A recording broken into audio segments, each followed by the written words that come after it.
En esta segunda edición de la Universidad de Otoño de la Eliana hablamos de las Smart Cities y de cómo la tecnología al servicio de la ciudadanía nos va a impactar, nos está impactando y qué proyectos hay. Entonces, en una sesión tenemos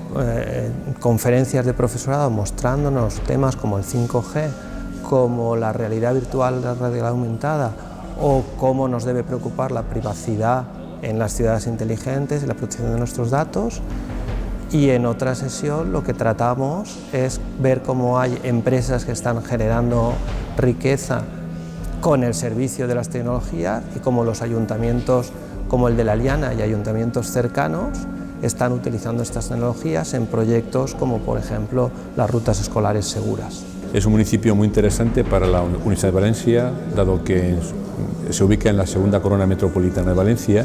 y ha optado en los últimos años por llevar una acción de gobierno dirigida a las Smart City, es decir, a las ciudades inteligentes.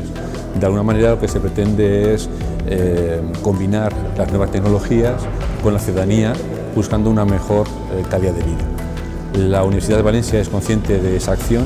y hemos decidido organizar la Universidad Estacional precisamente planteando temas relacionados con la Smart City de manera que contribuya a la concienciación de la sociedad de la Eliana.